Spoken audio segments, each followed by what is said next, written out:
to another episode of the Exploring Washington State podcast. Here's your guest host, our very own social media maven, MacKenzie Passegger. Hey everybody, welcome back to Exploring Washington State. I am your guest host this week, MacKenzie. Today I'm sitting down with Dena and Chris, the owners, founders, and the two ladies behind Botanical Bee Apothecary skincare. They're based out of Spokane, Washington, and I have personally used their products in the past and absolutely love them. I just wanted to remind everybody listening before we jump in with the podcast that we really appreciate it when you guys subscribe to us on your favorite podcast platform and when you leave us a review. It makes a huge difference for us as a team, and we hope to see you guys doing that in the future. Thank you. Let's get started. All right, guys, welcome. Why don't you guys introduce yourselves? I'm Dena Selert, founder of Botanical Bee Apothecary. And I'm Chris. I'm her daughter and business partner.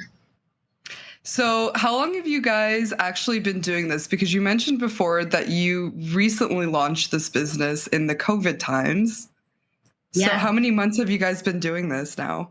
So we officially launched, I think, End of February. So not even a year. 2020. We did kind of a soft launch. We started November of 2019, just kind of like sending out samples and, getting feedback on our products and trying to do labels and source ingredients and containers and all that. And then it took us till February of 2020 to actually get everything done. It was a lot of work. How long have you guys been playing around with the idea of doing a skincare line?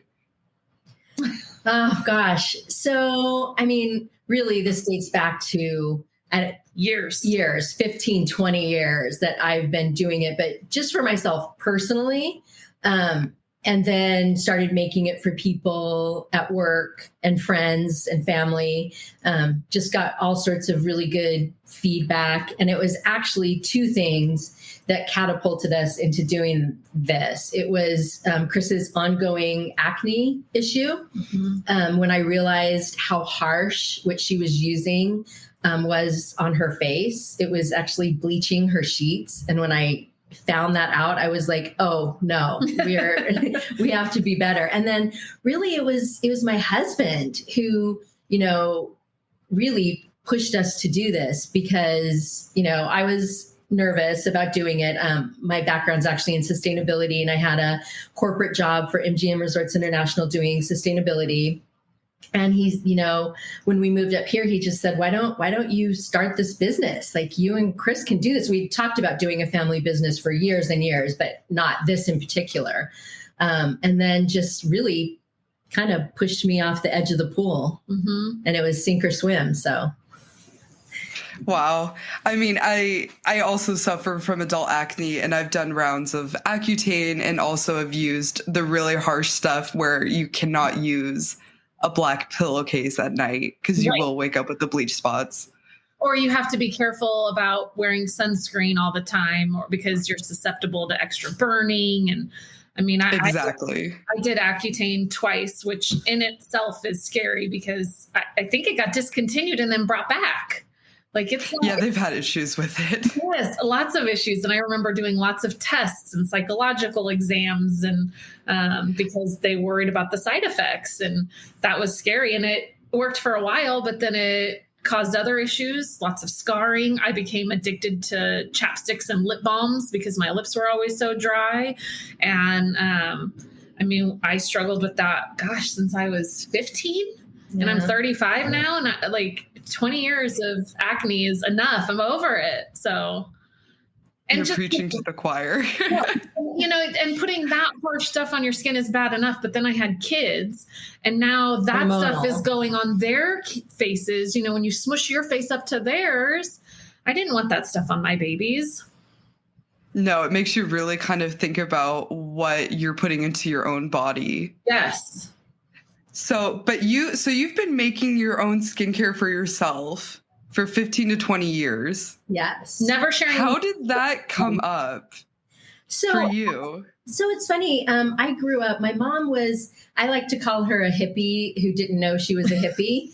But my husband is like, she really wasn't. She just came from that kind of grapes of wrath era. Like, you use everything you have, you make it yourself because it's less expensive. And then, the non-toxic was also part of it. So I grew up that way. Like, my mom made her own yogurt and her own cleaners. That's where Grandma Gwenny comes from.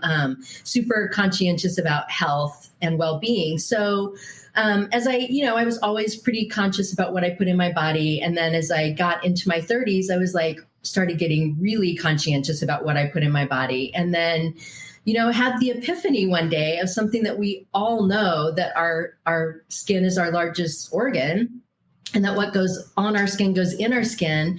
But one day I was reading something and it really hit me. And I thought, wow, I'm being so conscientious and spending so much money on what I put in my body, but I don't pay attention to what I put on my body. And I started reading labels and I was like, I can't do this anymore. So I started buying really expensive, quote unquote, natural products, and then reading their ingredients. And I'm like, but there's still preservatives. There's still things I can't pronounce. And then I would cross-reference those ingredients and be horrified. They're endocrine disruptors, or they can cause allergies, or all sorts of other things. And so pretty quickly, my philosophy became, if I can't eat it, I won't put it on my skin. And that's what this company is all about. You might not want to eat the product, but you could. Yeah, if like worst came to worst, you could eat your moisturizer. Right. Because, there's coconut butter in there. Right. Or, I use the body polish on my lips as like a lip scrub or whatever. And you lick that like without even, sugar. So you're like, oh no, but you can't eat it. It's okay. You can eat it. Yeah. I was reading something earlier because I'm very interested in skincare. It's always been, with my acne, it's always been something I'm interested in. And my aunt is an esthetician, so obviously she's very much into skincare. And I found out that there's actually like no rule, like any brand could put all natural on their product because no one's regulating it. Yes. And I feel like that could be a gimmick for a lot of companies. Mm-hmm. Because people do want all natural skincare and see that just on the label and they think, oh, okay, without even reading the ingredients. Right. And that being from the sustainability industry, that's called greenwashing. Mm-hmm. I mean, it's just, you say it, you advertise it, and that becomes what it is. People believe it. And it's not true. So. Well, and I mean, even while starting this business with my mom, I would fall for it too, because my youngest has eczema pretty bad, at least when he was a baby. He's hopefully growing out of it. But, your initial reaction is to go to the store and buy something for eczema. And so I was doing that, and mom would come over and be like, what are you putting on my grandson? And we would read the labels. And of course I can't pronounce them, but I think that's just, because I don't know how to read these fancy labels. And she's like, no, like this does this and this does this. She's like, stop putting this on my grandson. Like, I will make you something specifically for him. And so, I mean, I even found out that these things, that I thought were natural and good for my son were not. Like, they're causing all sorts of issues, or could potentially cause all sorts of issues for him. Right. So going into that, what was the first product that you guys officially made for your brand? Oh, I think. Well, first we did, just mainly for family and friends, we did holiday packages. That's Christmas, but that was just the body whips and body polishes. But the original products that I was making for myself that then translated to the company would have been cleansing oil and the eye serum. Okay. And what's the newest product that you guys have made? Oh, the newest? Our newest is probably Beetleade, which is our full body moisturizer. And then we're getting ready to come out with a muscle salve. Mm-hmm. So for aches and pains and sore muscles, joints, things like that. Okay, that makes sense. Along the way of like deciding to launch this business and officially do this together, did you guys take any courses to learn how to make products, or is this all self-taught because you've been doing it for so long for yourself and friends? Yeah, all self-taught. There's really no accredited college or school for skincare. I mean, there's a lot of people, you can find online classes, but they're not accredited. And, when I first thought about getting into this business, your initial reaction is to think you have to take some class or get some certification. And so I started researching it. And as I'm reading the description of these classes, I'm thinking I already know how to do what they're talking about because, this is my passion. And so I read about this stuff for fun at night. Like while my husband is on Facebook messing around, I'm like researching herbs or, different oils and what they do and what they're good for. She's constantly researching this stuff. And there's so much. The great thing about the internet is there's so much information out there, good and bad, right? So you have to know what you're doing first, but then, there's blogs and YouTubes but I found that really, I already knew what I needed to know. That's amazing. Just from doing it all those years, you get a feeling of what's right, what's going to work, what's not going to work. And I think you have to really have a passion, right? Because the passion is what drives you to go down the rabbit holes. Because like I said, there's so much information out there and you can really find whatever you want to find on the internet. If you want to think something's good, you can find a source that says it's good. But when you really go down the rabbit hole and look at both sides of the sources, one that's saying it's good and one that's not good, and you're like, okay, well, why isn't that good? Why are expeller, pressed oils, why is cold press better than expeller? Or, what's wrong with hexane in your, in the processing of oils? And you go down those rabbit holes, you really have to, it gets crazy. It's deep. And I can't even imagine. Once you start going down those, for me, that's where I geek out because I get really excited by that. Like I want to find the opposite of whatever it is I think, and I want to dig really, really deep. And so what I really look for are articles that are written by colleges or sources that are really like referenced and cross-referenced and so reputable sources. Yeah. She does her research correctly. She doesn't use, Wikipedia that's one thing my dad has taught us is how to fact check and find the credible sources. And so everything that she finds, like, she's not kidding. She goes down a rabbit hole and she will spend hours on one thing and make sure, because I'll Google things all the time. I'm like, well, Mom, it says this. And she's like, where are you getting this information? Like, that is crap information. Like, go down here and look here. And so she's definitely the digger on that. And she finds all the good sources.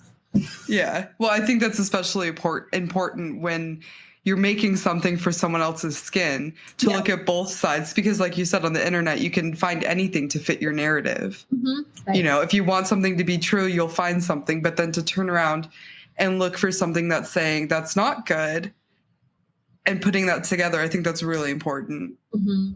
And if I don't find the other side of that, that's great, right? Because that just means it just proved your point. Yeah. So do you guys are out in Spokane on a farm, if I'm not mistaken.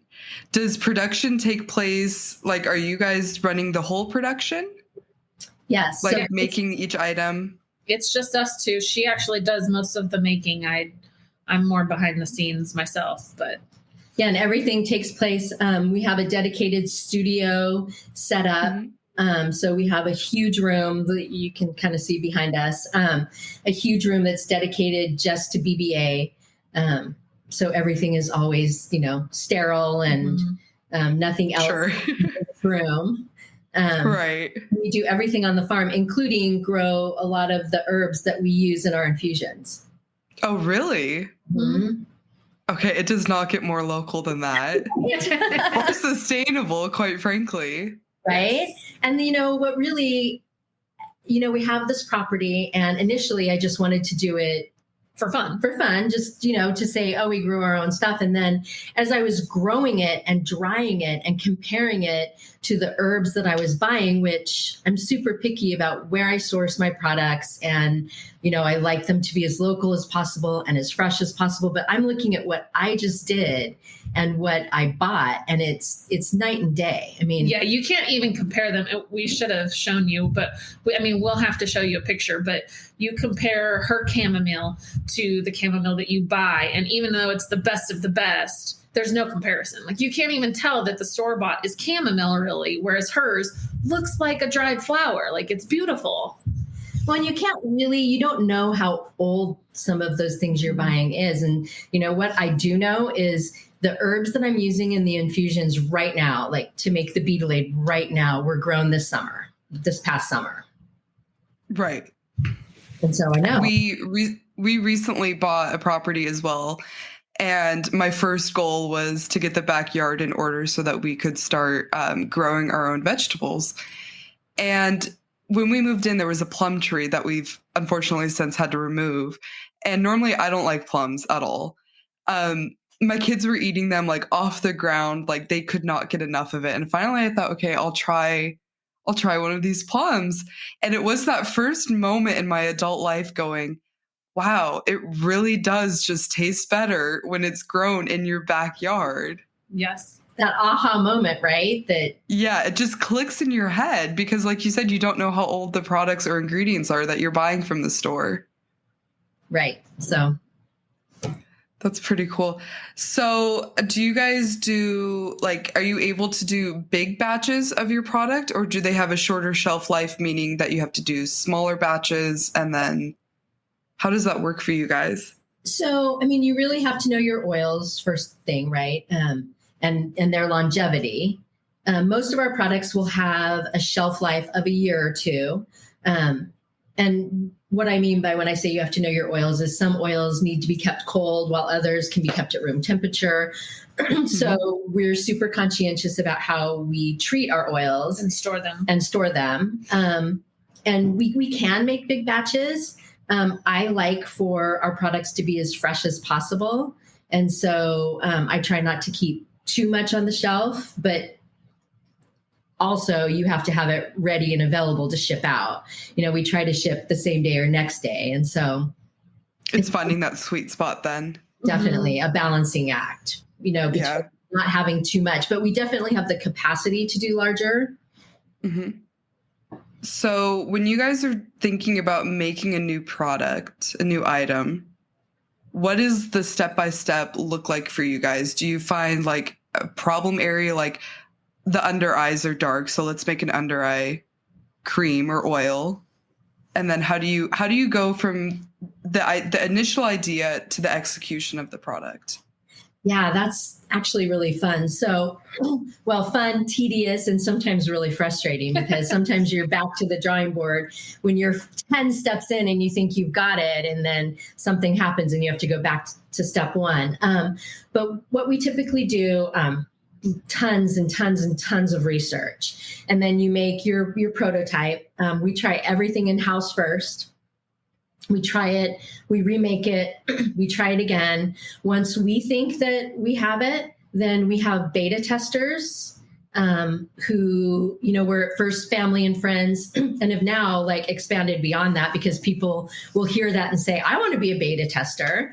And so we'll send products out to our beta testers, get feedback. Sometimes that means going back and tweaking things and starting over.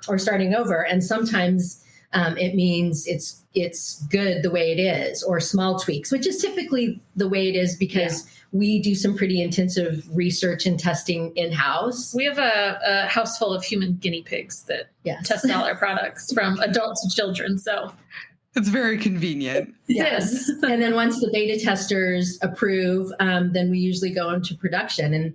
And that takes a while because until you know exactly what your ingredients are going to be, you don't have labels made. So it's quite a long process. Actually, this muscle salve has been a year in the process. Really? Mm-hmm. Part of that is we make an infusion called Balm of Gilead, which is from poplar buds. But that's one of the infusions you make when the product is fresh, not dried. And the infusion takes about 2 months, and you can only get them when poplar buds are fresh and in season because they're bloomed poplar buds. So, Oh, wow. yeah. So you have to harvest them and make sure that you have enough of them to last the entire year of production then. Right. And then put them into the oil infusion, which itself takes months.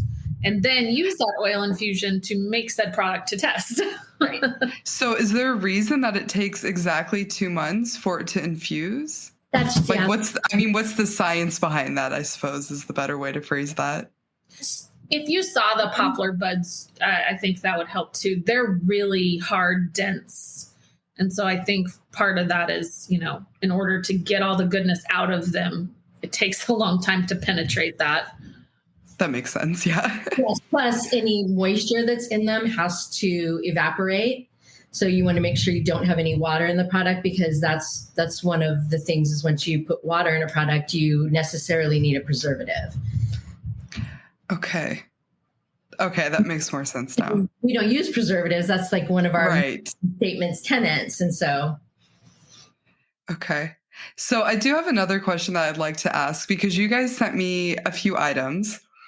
And one of them was the powdered mask. Yes. And I love the mask, but I have never seen a powdered form mask where you add the water in yourself. Right. Because it's actually an amazing idea, because sometimes you only need to do a little bit and you want it to be a little bit thicker for certain areas, a little bit thinner for other areas. It blew my mind. I've never seen a powdered mask before. Yeah. And it's funny because, I think sometimes, we get in our own space where we use these products so much and for such a long period of time that when other people, when we put it out for other people, we just expect them, I think, to know how to use it or why, and forget that we really have to do the educational piece to it. We forget that people don't know that you can have that in powder form because, we haven't bought mask at a store for so long that I forget that it doesn't come like that for most people. And so people are like, wait, what? This is a powder? Yeah, you're in your little bubble of skincare there. Yeah. Right. And so the reasoning behind that is just exactly what I said is once you add water to a product, you have to use a preservative, or you should.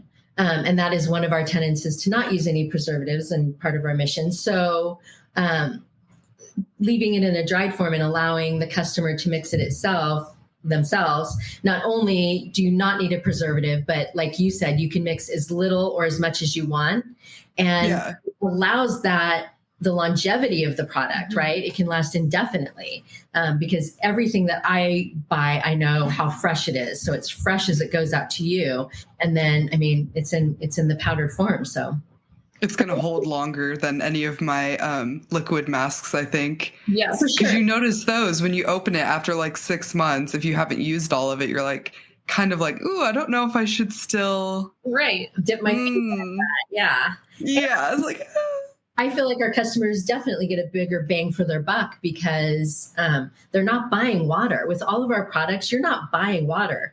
You're buying the oil, the butter, the clay, whatever it may be. You're buying it concentrated, basically.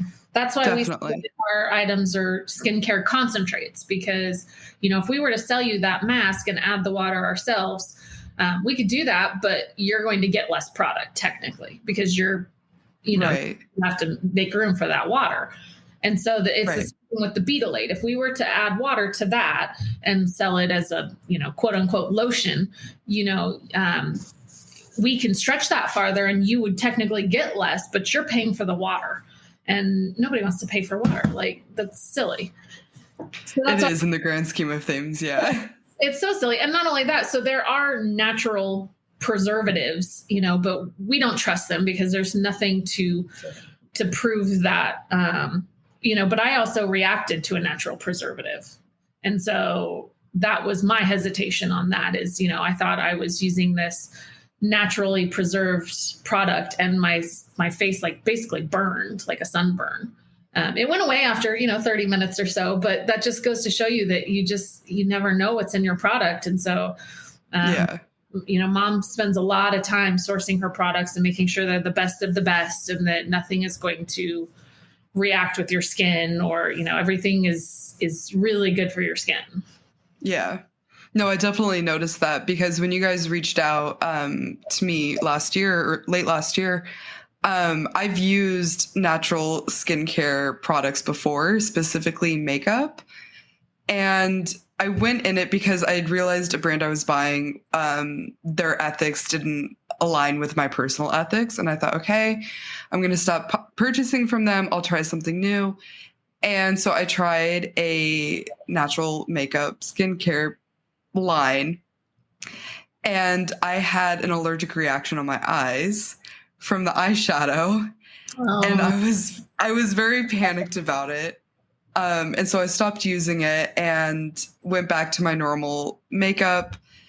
And so I was a little bit nervous to try another natural brand because I thought, oh no, what if my skin reacts again? Right. Flashbacks. But your guys' stuff, especially like that green tea moisturizer and the cleansing oil, they were so gentle and it got the job done. That was the thing that blew my mind about the oil. Like it got all of my makeup off. Mm-hmm.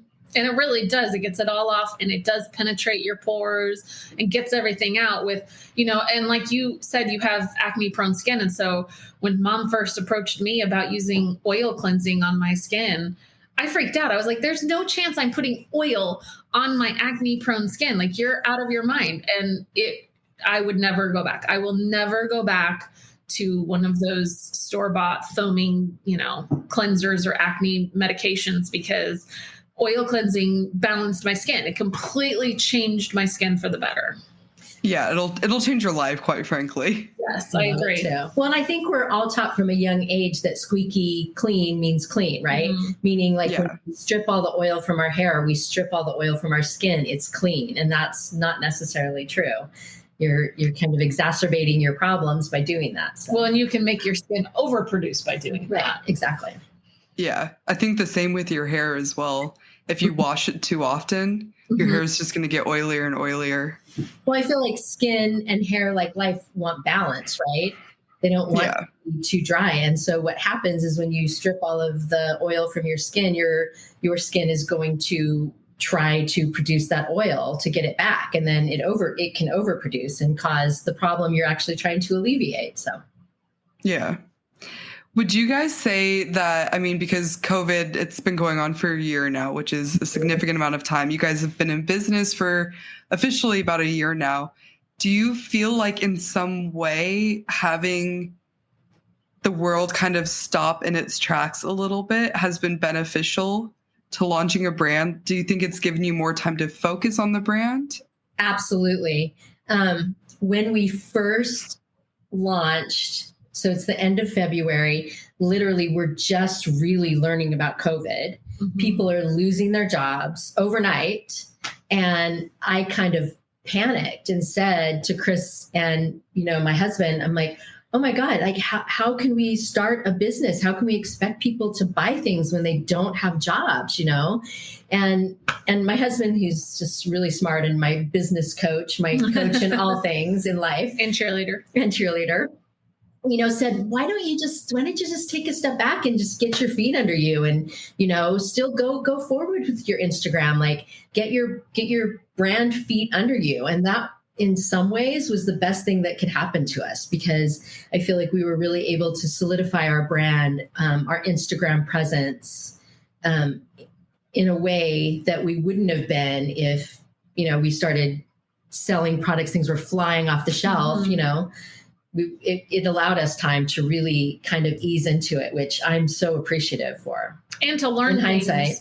Social media, it's a newer thing. And so mom wasn't on it. She refused. So for her to get onto social media was a big step. But then, if we were, thrown into the thick of it right off the bat, we wouldn't have had time to teach her what she needed to know about social media and help her learn the ins and outs of it. And even myself, I've been on social media for years, but it's a beast. It's a huge learning curve, especially for business. It's totally different than personal.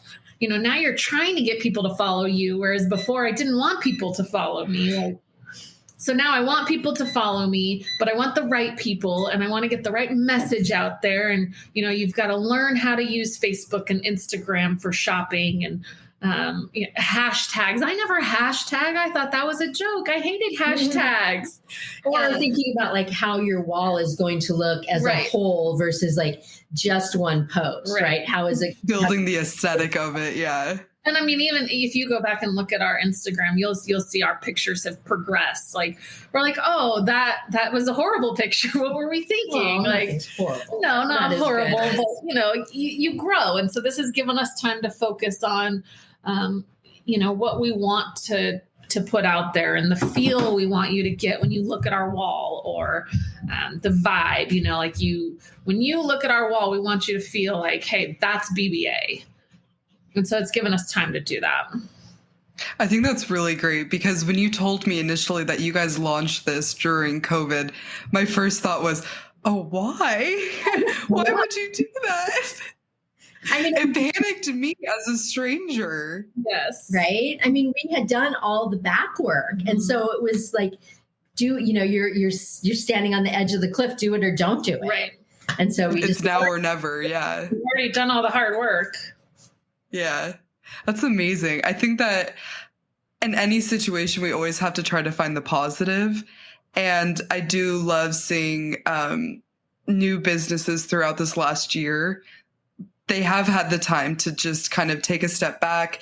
What do I want to do? What's my message going to be? And I think you guys do a really great job of getting that across to your audience on social media. Oh, thank you. And another component of our business, like I said, is education, because if people have never used an oil cleanser, for us, it's second nature. It's what we use. But, you tend to forget that people might be hesitant or not understand the value in it, right? The value proposition. And so that allowed us some time to hopefully do some education. Yeah. Well, and you guys also on your website, I just saw that today, actually. I was browsing it earlier. You guys have like a list, like telling people what kind of skincare, like when to use it down the line. I can't remember where I saw it. It was under your blog. Oh yeah, it's my connecting with ritual. Yeah, exactly. And I thought that's amazing to have, because there are so many different types of products out there. And if you're new into it, you're kind of like thrown off the deep end of, ooh, what do I start with? What do I end with? What's in between? Is there anything in between? Yeah. And that, I mean, like our full line is a great example of that, is, when to use what. And so we try to educate people on that. And we do have a YouTube channel, but I've been working on that. So that's getting ready to like fully launch, where hopefully, we'll do like weekly talks about things and some education points and some how-tos. And that way people can go to it and be like, okay, I got this cleansing oil. How do I use it? What do I do? And why do I now what? Yeah. Oh, that's exciting. I can't wait to watch those videos. No pressure. That'll be fun. Yeah. There's never any pressure. So when you guys, in the normal times in Spokane, this is my final question for the two of you. In normal times in Spokane, what is your favorite thing to do or place to go?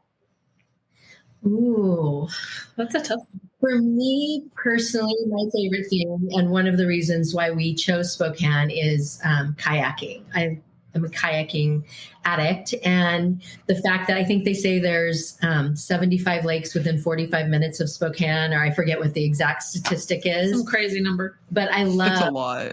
I grew up in the desert, right, where it's an hour drive to the lake to put your kayak in. And so being able to just, say, hey, I have a break in my day and I'm going to drive down the road 10 or 15 minutes, throw my kayak in and paddle around for a couple of hours and then come back home. For me, that's one of my favorite things. What about you? I'm a hiker. The kayak is still not my thing. It's not my jam yet. So I like that I can go just about anywhere, and my kid can be, off his leash and run amok, and he can go. I understand. Explore, and I especially like to hike to like waterfalls and things like that. And I just like to be in nature and reconnect. And you can do that anywhere here. I mean, I can go out my parents' back door and feel like I'm in nature, and that was important to us. Very cool. I think that is a nice thing that Spokane has to offer. You have the best of both worlds. You have the entire natural nature side of it, and equally, you still have a city where there is, stuff going on. Right. It's a nice balance. The beautiful river that runs through it. I mean, it's a beautiful city. We love it. We're loving living here. And the people are great. They've accepted us as outsiders with open arms, and the local community, the small shops supporting other small shops, especially during COVID, has been huge. There's no point in wishing failure on your competitors or other, artistic people. Like, we should all be there to support one another. And I feel like this community really does that, especially with COVID. Everybody has rallied, and the support has been awesome too. Yeah, good point. Oh, that's a great point. A lot of great Instagram connections, A lot of new friends that I've never even quite met in person yet.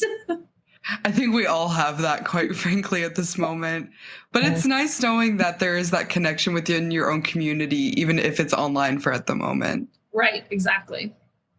Thank you guys so much for being on. I will link everything in our show notes to your website and to your Instagram to check you guys out.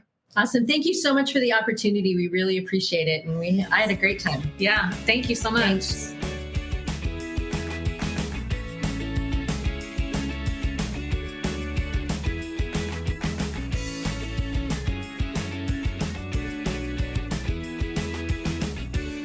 Join us next time for another episode of the Exploring Washington State podcast.